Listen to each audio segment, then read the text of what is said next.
नगर विकास खातं शिवसेनेकडेच राहणार असल्याची माहिती सूत्रांनी दिली आहे। नगर विकासवरून शिवसेना भाजपमध्ये रस्सीखेच होती अशी माहिती समोर येते। त्यामुळे आता हे खातं शिंदेंकडेच राहणार, शिंदेंच्या शिवसेनेकडेच राहणार असल्याची माहिती आहे। महायुतीमधील सकारात्मक चर्चेनंतर तोडगा निघाल्याचं कळत आहे। तर उद्योग, शिक्षण आणि आरोग्य ही खाती सुद्धा शिवसेनेकडेच राहणार असल्याची माहिती समोर येते। तर गृह खात्यावरून शिवसेनेने आपला दावा सोडल्यानंतर आता गृह खातं भाजपकडे राहील। मात्र त्याच्यामध्ये नगर विकास खातं असेल किंवा उद्योग खातं आहे, शिक्षण खातं आहे आणि आरोग्य खातं ही खाती मात्र शिंदेंच्या शिवसेनेकडे राहणार असल्याची माहिती समोर येते। आताची सगळ्यात मोठी आणि महत्त्वाची बातमी म्हणावी लागेल, एकीकडे फॉर्म्युला दिल्लीमध्ये ठरल्याचं कळत आहे। या खाते वाटपाचा पण त्याच्यामध्ये कोणती खाती कोणाला दिली जाणार याविषयी उत्सुकता होती, रस्सीखेच सुद्धा पाहायला मिळत होती। आधी तर मुख्यमंत्री पदावरून वाद असल्याचं बोललं जात होतं, पण शिंदेंनी आपला तसा पद्धतीचा कोणताही आग्रह नसल्याचं म्हटलं होतं। त्याच्यानंतर गृह खात्यावरून वाद असल्याचं कळत होतं। गृह खात्यासाठी शिवसेना आग्रही होती अशी माहिती होती, पण त्याच्यानंतर शिंदेंनी त्याच्या संबंधी सुद्धा कोणता वाद नसल्याचं सांगितलेलं होतं। पण आता नगर विकास खातं यावरूनही वाद, यावरून रस्सीखेच कुठेतरी सुरू आहे अशी माहिती समोर आलेली असताना आता नगर विकास खातं हे शिवसेनेकडेच राहणार असल्याची माहिती सूत्रांनी दिली आहे। तर नगर विकासवरून शिवसेना आणि भाजपमध्ये रस्सीखेच सुरू होती अशी माहिती आहे, पण आता हे खातं शिवसेनेच्या पारड्यात जाणार हे कन्फर्म झाल्याची माहिती सूत्रांनी दिली आहे। महायुतीमधील सकारात्मक चर्चेनंतर याविषयी तोडगा निघाल्याचं कळत आहे। तर उद्योग, शिक्षण आणि आरोग्य ही खाती सुद्धा शिवसेनेकडेच राहणार असल्याची माहिती आहे। धर्मवीर आनंदगे साहेबांच्या सानिध्यामध्ये काम करत असताना मोरे साहेबांनी खूप मला मार्गदर्शन केलं आणि माझ्या या यशस्वी वाटचालीमध्ये देखील मोरे साहेबांचा देखील मोठा सहभाग।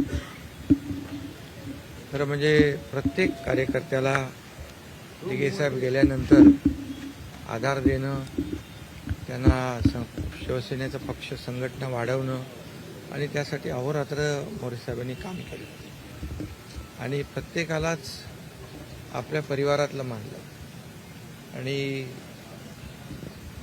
मी देखील मगाशी सांगितलं की ठाण्यामध्ये दिघे साहेबांच्या नंतर शिवसेना संघटन सांभाळण्याचं काम त्यांनी केलं, वाढवण्याचं काम केलं आणि माझ्यासारखे असंख्य कार्यकर्ते देखील आज वेगवेगळ्या पदांवर काम करत आहेत।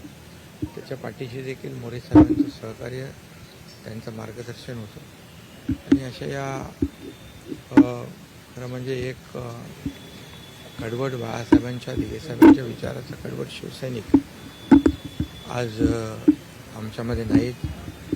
ही शिवसेनेसाठी आणि माझी वैयक्तिक परिवारासाठी देखील मोठी हानी आहे आणि शिवसेनेमध्ये देखील न भरून येणारी ही उणीव आहे। मी त्यांच्या परिवाराला हे दुःख पचवण्याची शक्ती ईश्वराने द्यावी अशा प्रकारची प्रार्थना करतो आणि त्यांचा परिवार देखील आमचाच परिवार आहे, शिवसेना परिवार आहे आणि त्याच्या पाठीशी आम्ही सातत्याने एक परिवार म्हणून उभा राहू अशा प्रकारच्या भावना व्यक्त करतो आणि माजी जिल्हा प्रमुख आणि आमच्या परिवारातलेच एक सदस्य रघुनाथ मोरे साहेबांना मी भावपूर्ण श्रद्धांजली देतो। माजी जिल्हा प्रमुख होते, त्यामुळे शिवसेना ठाणे जिल्ह्याला एक पोकळी निर्माण झालेली आहे। हो, मी सांगितलं ना। लोकशाही मराठी ऐका, पहा, जागरूक रहा।